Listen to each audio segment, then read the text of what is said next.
Hello दोस्तों, TET maths YouTube channel में आप सभी का स्वागत।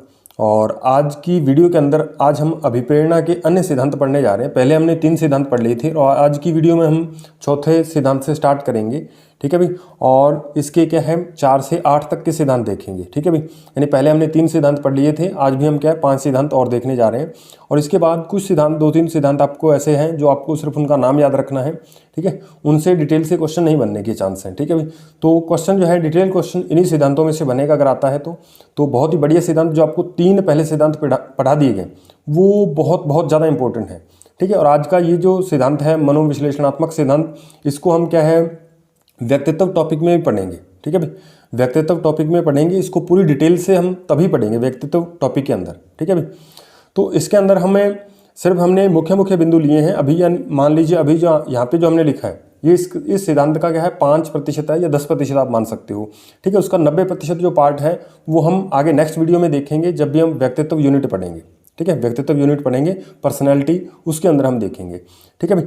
तो अभी के लिए आपको बता देते हैं कि वीडियो कुछ समय पहले नहीं आ पाई, तो उसके लिए क्षमा चाहते हैं भाई। तो सबसे पहले हम पढ़ते हैं मनोविश्लेषणात्मक सिद्धांत। तो ये सिद्धांत के प्रतिपादक आपको नाम याद रखना है। प्रतिपादक बहुत बार पूछा गया।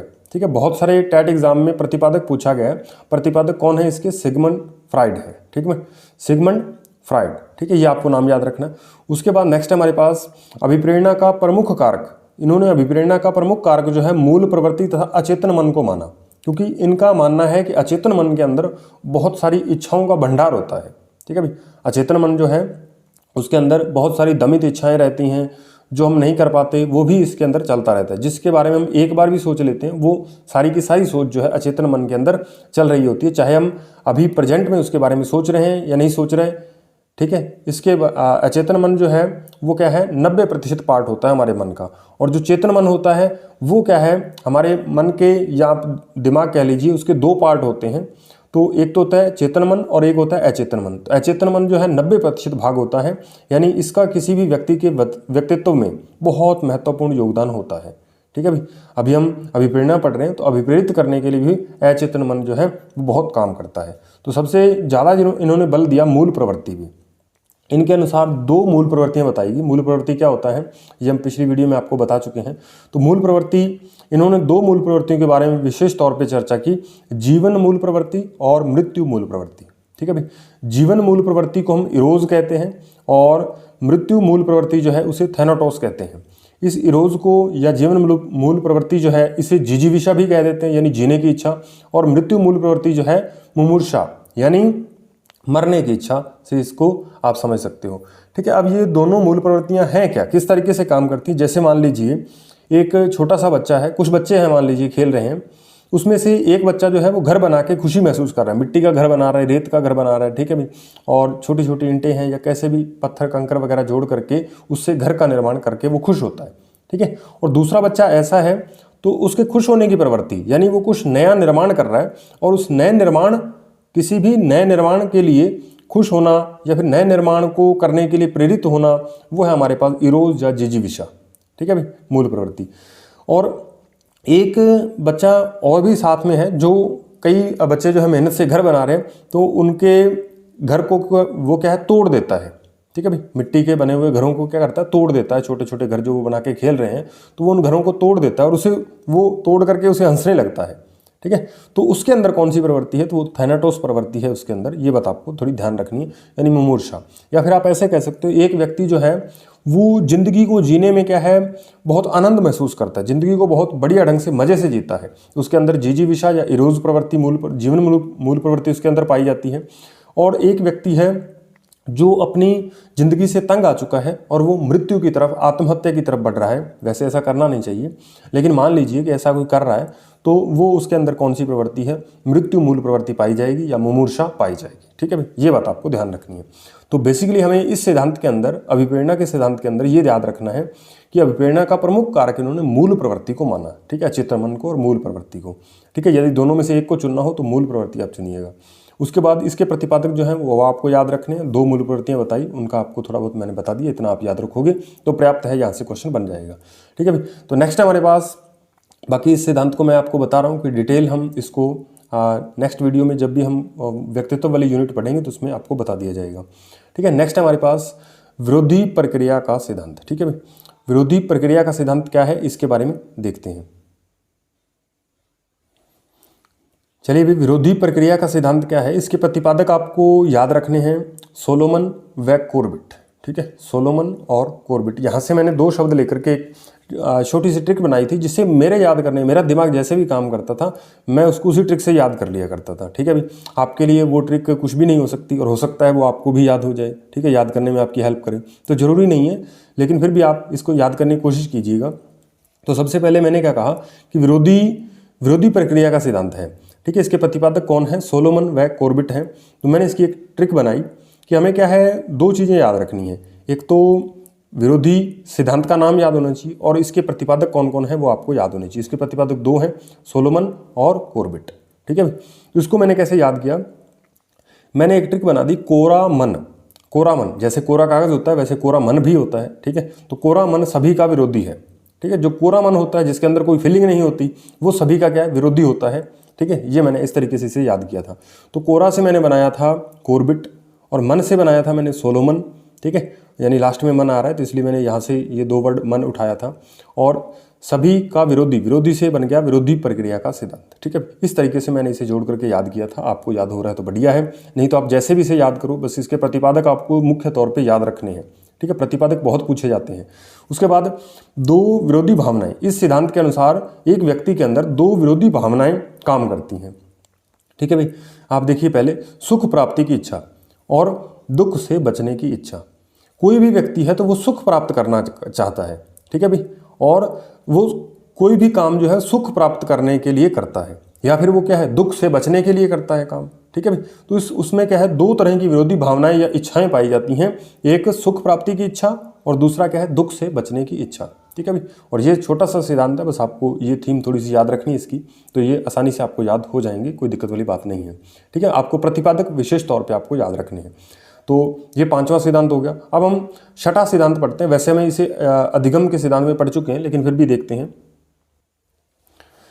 चलिए भाई, छठा सिद्धांत है उद्दीपक अनुक्रिया का सिद्धांत। ठीक है भाई, ये आपको पता है, इसके प्रतिपादक थॉर्नडाइक हैं।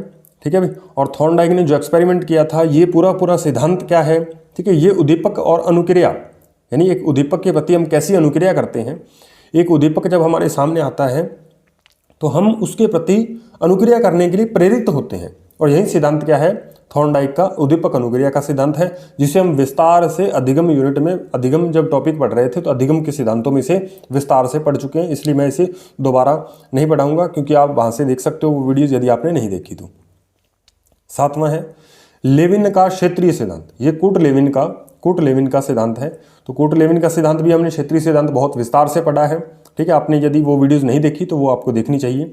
इसके प्रतिपादक जो है कूट लेविन आप जानते ही हो, और इनके अनुसार जो है, जो व्यक्ति के आसपास का वातावरण होता है वो ही उसे क्या है, कोई क्रिया करने के लिए प्रेरित करता है। ठीक है, प्रेरित करता है। ये जो इसके अनुसार व्यक्ति का व्यवहार जो है, ठीक है, व्यक्ति का व्यवहार जो है वो दो चीज़ों का फैक्टर होता है। एक तो क्या है, या फंक्शन होता है, फंक्शन कह सकते हो, फैक्टर कह सकते हो। एक तो यानी खुद वो पर्सन और उसके साथ जो इन्वायरमेंट है उसका मल्टीप्लाई होता है। ठीक है भाई, तो ये बात आपको ध्यान रखनी है कि व्यक्ति का जो व्यवहार है वो क्या है, व्यक्ति और उसके आसपास के वातावरण का गुणनफल होता है। ये बात किसने कही थी, कूट लेविन ने कही थी। ये बात आपको ध्यान रखनी है। इसके अनुसार यदि व्यक्ति को अपने आसपास का वातावरण जो है सकारात्मक मिलता है तो उसकी सोच भी सकारात्मक बन जाती है, अतः वो काम को ज़्यादा आसानी से कर सकता है। ठीक है, कर लेता है। और यदि उसके आसपास का वातावरण थोड़ा नकारात्मक है तो व्यक्ति के अंदर उस काम को करने के लिए प्रेरणा नहीं आएगी।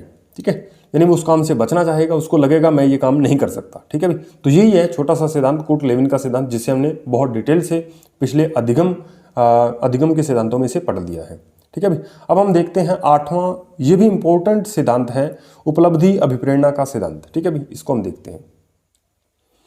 तो उपलब्धि अभिप्रेरणा का सिद्धांत जो है, इसके प्रतिपादक डेविड सी मैकलेलैंड है। ठीक है, डेविड सी मैकलेलैंड है इसके, आपको प्रतिपादक याद रखने। और सहयोगकर्ता भी कई बार पूछा जाता है, कई बार तीनों का नाम दे देता है, मैकलेलैंड, एटकिंसन, होयंगा एव होयंगा। ठीक है, होयंगा एव होयंगा, ठीक है। तो ये आपको कई बार तीनों पूछ लेता है कि इसके प्रतिपादक कौन कौन से हैं, और तीनों तीन तीन नाम देते जाते हैं एक ऑप्शन में। जैसे मान लीजिए ए ऑप्शन में दे दिया मैकिलैंड, एटकिंसन व हुयंगा, ठीक है। और नेक्स्ट में आपको दे दिया थॉर्नडाइक, कोटलेविन और पावलोव, ठीक है। इस तरीके से तीन तीन के ऑप्शन बनाता जाता है, तो आपको तीनों ही नाम थोड़े याद रखने हैं दिमाग में। उसके बाद इसके अनुसार क्या है, उपलब्धि क्या है, उपलब्धि है श्रेष्ठता के विशेष स्तर को प्राप्त करना, ठीक है। श्रेष्ठता का विशेष स्तर को प्राप्त कर लेना, ठीक है। ये विशेष स्तर क्या होता है, जैसे मान लीजिए एक व्यक्ति है, उसने पहले क्या है, मान लीजिए बाइक उसने खरीदी, मोटरसाइकिल खरीद लिया, ठीक है। मोटरसाइकिल खरीदने के बाद फिर उसकी इच्छा हो जाएगी कि मैं क्या है एक कार खरीदूं, ठीक है। कार खरीदने के बाद उसकी कोई और इच्छा हो जाएगी, ठीक है, बढ़िया सा फ्लैट ले लूं। उसके बाद उसकी इच्छा जो है बढ़ती जाएगी, ठीक है। यानी वो श्रेष्ठता के विशेष स्तर को प्राप्त करने की जो उसके अंदर प्रेरणा है वो लगातार बढ़ती जाएगी, वो प्रेरित होता रहेगा, ठीक है। तो ये बात आपको ध्यान रखनी है। तो ये क्या है, उपलब्धि अप्रेरणा क्या होती है, श्रेष्ठता के विशेष स्तर को प्राप्त करना उपलब्धि अप्रेरणा कहलाता है, ठीक है। और इस उपलब्धि अभिप्रेरणा या श्रेष्ठता के विशेष स्तर को प्राप्त करने के लिए क्यों प्राप्त करना चाहता है, क्योंकि उसे आत्मसम्मान मिले, सफलता, आदर, प्रेम, सुरक्षा, ये सारी चीज़ें उसे मिले, ये उपलब्धि प्रेरणा के अंतर्गत आती हैं, ठीक है। इसमें इन्होंने क्या है दो प्रेरक बताए। एक तो क्या है आपको बता देते हैं यहाँ पे, उसके बाद देखिए मैकिलैंड के द्वारा दो प्रेरक बताए गए। एक तो पहला है, आपको ये नंबर याद रखना, पहले नंबर पे सफलता प्राप्त करने का प्रेरक, क्योंकि ये नंबर जो है वैसे आपको क्रम इम्पोर्टेंट नहीं है, लेकिन यहाँ पे मैंने शो कर रखा है, इसलिए एक नंबर पे किसको दर्शा रखा है, सफलता प्राप्त करने का प्रेरक, और दूसरा है असफलता से बचने का प्रेरक, ठीक है। एक तो है सफलता प्राप्त करने का प्रेरक और दूसरा है असफलता से बचने का प्रेरक। ये दो तरह के प्रेरक होते हैं व्यक्ति के अंदर, किसके अनुसार, उपलब्धि अभिप्रेरणा सिद्धांत के अनुसार या फिर मैकिलैंड के अनुसार। तो इस दो प्रेरकों के आधार पर 4 निष्कर्ष निकाले थे। कौन कौन से, पहला जो है निष्कर्ष क्या था कि यदि एक नंबर का अभिप्रेरक जो है वो ज़्यादा हो जाए किससे, 2 नंबर वाले से, यानी 2 नंबर वाला कम रह जाए, यानी सफलता प्राप्त करने का प्रेरक व्यक्ति में यदि ज़्यादा हो जाए और असफलता से बचने का प्रेरक यदि कम हो, तो तब उसको कहा जाता है, ऐसी सोच को हम कहते हैं सकारात्मक सोच। और व्यक्ति जो है वो कार्य जो है वो सफल होने के लिए करता है, ठीक है, असफलता से बचने के लिए नहीं करता। व्यक्ति चाहता है कि मैं सफल हो जाऊं, ठीक है। तो इसलिए क्या है, इसको क्या कहते हैं हम, सकारात्मक सोच कहते हैं। दूसरा क्या है, यदि क्या है व्यक्ति में पहले प्रकार का प्रेरक जो है वो कम हो जाए और दूसरे वाला ज़्यादा हो जाए, यानी सफलता से प्राप्त करने का प्रेरक तो कम हो जाए और असफलता से बचने का प्रेरक जो है वो ज़्यादा हो जाए। यानी कोई भी व्यक्ति जब कार्य करे तो वो असफलता से बचने के लिए कार्य कर रहा हो, ठीक है। सफलता प्राप्त हो जाना हो उससे कोई मतलब नहीं है, लेकिन वो असफलता से बच जाए ये सोच करके दिमाग में कोई कार्य करता है तो उसे हम नकारात्मक सोच कहते हैं, ठीक है। वो कहता है कि मुझे हारना नहीं है बस जैसे तैसे। जब ये सोच के कोई भी व्यक्ति काम करेगा तो उसको हम नकारात्मक सोच कहेंगे, क्योंकि वो असफलता से बचना चाहता है, ठीक है भाई। और यहाँ पे आप देखिए, यदि पहले वाला प्रेरक भी कम हो जाए और दूसरे वाला, यानी दोनों ही प्रेरक जो है कम हो, सफलता प्राप्त करने का प्रेरक भी कम हो, असफलता से बचने का प्रेरक भी कम हो, तो ऐसी सोच को हम कहते हैं चिंता मुक्त। ऐसा व्यक्ति जो है वो बिल्कुल चिंता मुक्त होता है, यानी उसे सफलता मिली तो भी ठीक है, सफलता नहीं मिली तो भी ठीक है, यानी असफल हो गया तो भी ठीक है, ठीक है। जैसे मान लीजिए एक रीट का कैंडिडेट जो है वो ये मान के ये तैयारी कर रहा है कि ठीक है जॉब मिल गई तो ठीक है, अगर नहीं मिली तो भी ठीक है, ठीक है। तो ऐसी सोच को हम चिंता मुक्त कहेंगे। ऐसा व्यक्ति जब चिंता मुक्त होता है उसे किसी प्रकार की कोई चिंता नहीं होती, ठीक है। यदि दोनों ही प्रकार के प्रेरक जो है वो ज़्यादा हो जाए, यानी सफलता प्राप्त करने का प्रेरक भी ज़्यादा हो जाए और असफलता से बचने का प्रेरक भी ज़्यादा हो जाए, तब जो है व्यक्ति जो है वो चिंतित रहेगा, ठीक है। और इस कंडीशन को करो या मरो वाली स्थिति कहते हैं। यानी व्यक्ति बहुत ज़्यादा चिंता में आ जाएगा और वो क्या है, सफलता प्राप्त करने की पूरी कोशिश करता है, ठीक है। उसके लिए अपनी जी जान लगा देता है और वो कहता है कि मुझे किसी भी कंडीशन पे सफलता को प्राप्त करना है, ठीक है। तो करो या मरो वाली कंडीशन आ जाती है, ये बात आपको ध्यान रखनी है। तो ये चारों पॉइंट जो हैं वो आपको बढ़िया ढंग से याद होने चाहिए। तो ये थे हमारे पास क्या है अभिप्रेरणा के सिद्धांत, ठीक है। तो कल की वीडियो में हमने कितने सिद्धांत देखे थे, 3 सिद्धांत, और आज हमने क्या है 5 सिद्धांत एक्स्ट्रा पढ़ लिए। इसके साथ क्या है आपको यहाँ पे एक मैं पिक्चर्स प्रदर्शित कर रहा हूँ, यहाँ पे आप देखिएगा एक फ़ोटो जो है वो आपको दिख रही होगी। तो इसमें आप देखिएगा कि ये जो सिद्धांत हैं, बस आपको इनका सिद्धांत का नाम और साथ के साथ इसमें ये जो सिद्धांत है किसने दिया, बस उसके प्रतिपादक के नाम सामने दिए हुए हैं, बस आपको वो ही याद रखने हैं। ठीक है, बाकी सिद्धांत आपको डिटेल में सिर्फ इतने ही पढ़ने थे। इससे ज़्यादा जो सिद्धांत हैं वो व्यक्तित्व वाले टॉपिक में ऑलरेडी आ जाएंगे। ठीक है, जो सिद्धांत की मैंने बात की है वो आपको वहाँ पे समझा दिए जाएंगे। ठीक है, तो ये सिद्धांत जो हैं वो आपको याद रखने हैं। लास्ट में जब हम क्या फाइनल सारा सिलेबस कर लेंगे तो फिर सारे के सारे सिद्धांत अपने आप ही कवर हो जाएंगे, कहीं से भी क्वेश्चन आएगा आपको कोई डाउट नहीं होगा।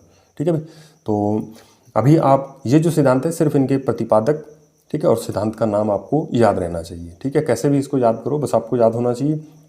तो चलिए भी दोस्तों, अब हम इस वीडियो को यहीं पे समाप्त करते हैं। और आपको एक और बात बता दें कि अभी हम क्या है, सबसे पहले ये साइकोलॉजी की वीडियोस हम कुछ दिनों के लिए रोक रहे हैं। ठीक है भाई, साइकोलॉजी की वीडियोस जो हैं वो कुछ दिन नहीं आ पाएंगी। ठीक है, क्यों? क्योंकि वीडियोस जो है जब हमें 3-4 वीडियो शूट करनी होती है पहले क्योंकि मैंने आपको बताया था कि मैंने नोट्स वगैरह ज़्यादा तैयार नहीं किए हैं। ठीक है, तो इसलिए क्या है, नोट्स वगैरह तैयार नहीं करने की वजह से तो मुझे क्या है, पहले ये लिखना पड़ता है सब कुछ, उसके बाद समझाना पड़ता है। ठीक है, तो फिर इस तरह से क्या है, टाइम बहुत ज़्यादा वेस्ट होता है। ठीक है, टाइम बहुत ज़्यादा लगता है और टाइम की, क्योंकि 3 वीडियोज़ मुझे यहाँ पे आपको देनी होती हैं। 3 वीडियो हर एक बार क्या है, आपको कहते हैं कि तीनों वीडियो आपको रेगुलर मिलेंगी, लेकिन नहीं हो पाता। ठीक है, और भी बहुत ज़्यादा काम होते हैं, तो शाम को घर आने के बाद थोड़ा थक भी जाते हैं, तो उस वजह से प्रॉपर ढंग से काम नहीं हो पाता। ठीक है, तो इसलिए क्या है, थोड़ा समझ आएंगे। अभी हम क्या है, कुछ साइकोलॉजी के ऐसे नहीं बिल्कुल रोक देंगे, तो कभी कभार आपको क्या है, एक सप्ताह के अंदर जैसे हम सोमवार से लेकर के शुक्रवार तक वीडियो जो है अपलोड करेंगे अभी। ठीक है, 5 वीडियो आपको क्या है साइंस की और 5 वीडियो आपको मैथ की मिलेंगी। ठीक है, यदि नहीं मिल पाती 5-5 तो शनिवार और जो संडे बचेगा उस दिन आपको क्या है, कहीं 1-2 वीडियो मिस हो जाती है तो उस दिन आपको वो भरपाई कर दी जाएगी। ठीक है, और अभी जो हमारे पास साइकोलॉजी की वीडियो है वो आपको क्या है, एक सप्ताह के अंदर 1 या 2 वीडियो मिलेंगी जो कि आधे घंटे की होंगी। उसमें हम कोशिश करेंगे कि एक टॉपिक जैसे व्यक्तित्व है तो व्यक्तित्व के प्रकार वगैरह, उसी के अंदर परिभाषाएं वगैरह सब कुछ आ जाए। ठीक है, हम ऐसी कोशिश करेंगे कि आपको एक वीडियोज़ कम से कम मिलती रहे, 1 या 2 वीडियोज़ आपको क्या है एक सप्ताह के अंदर मिलती रहे। ठीक है, ऐसी हमारी कोशिश रहेगी। तो अभी क्या है, हम पहले साइंस का सिलेबस हमारा पढ़ा है, अभी बायोलॉजी पढ़ी है। बाकी आपको पुराने वीडियोस जो पढ़े हैं वो आपको देख लेने चाहिए फिजिक्स की। ठीक है, क्योंकि अभी उसको करवाएंगे तो फिर उतना टाइम मेरे हिसाब से नहीं बचेगा, आपको रिवीजन वगैरह भी करना होता है और उसमें 90% चीज़ें, 95% चीज़ें वही रिपीट करवानी है वीडियो के अंदर। ठीक है, तो इसलिए उनको करवाने का दोबारा कोई औचित्य नहीं है। तो बाकी जो 5% एक्स्ट्रा जो है वो आपको लास्ट में, जब हम पूरा रीट के लिए साइंस जो है उसको पूरा पढ़ लेंगे तो वो आपको बाद में बता दिया जाएगा कि उसमें जो एक्स्ट्रा टॉपिक आ रहे हैं या कुछ बच भी जाता है हमसे। ठीक है, जो भी आप डिमांड करोगे कमेंट बॉक्स में लिखोगे तो वो उस पर हम एक आधी वीडियो बना दिया करेंगे। ठीक है, तो वो आपको टेंशन नहीं लेनी कि ये टॉपिक छूट गया सर, इस पर वीडियो बनाइए, तो हम बना दिया करेंगे। ठीक है, कोई बात नहीं। तो अभी के लिए सिर्फ इतना ही, बस आप पढ़ते रहिए। बाकी 3rd ग्रेड का सिलेबस भी जारी हो चुका है, उसको भी मैं देख रहा था, तो उसमें भी कुछ बातें मुझे आपसे साझा करनी है कि मेरी क्या राय है, मैं किस तरीके से सोच रहा हूँ। ठीक है, तो वो भी आपके सामने एक वीडियो प्रस्तुत करेंगे अभी 2-3 दिनों के अंदर। ठीक है, तो निश्चिंत रहिए, आप उस सिलेबस के बारे में विस्तार से चर्चा करेंगे, टेंशन लेने वाली कोई बात नहीं है। ठीक है, अभी आप बस रीट 2022 यदि आप पहली बार परीक्षा देने जा रहे हैं तो इसकी तैयारी बढ़िया से कीजिए। रीट की फर्स्ट पेपर की जो हमारे पास रीट होगा, जिसकी पात्रता जो है पात्रता परीक्षा होगी और इसकी पात्रता आजीवन रहने वाली है, उसको बढ़िया मार्क्स ला करके पास करिएगा, क्योंकि एक ही बार इस एग्ज़ाम को दीजिएगा तो ये आजीवन रहेगा, आजीवन चलेगा। ठीक है, और नेक्स्ट जो है हमारे पास 3rd ग्रेड का एग्ज़ाम जो है उसकी सिलेबस और उस पर क्या क्या डाउट हैं आपके, वो सारे आप मुझे बताइएगा इस वीडियो के अंदर, तो आपको क्या है उस पर डिटेल चर्चा हम नेक्स्ट वीडियो में करेंगे। तो मिलते हैं नेक्स्ट वीडियो में, धन्यवाद।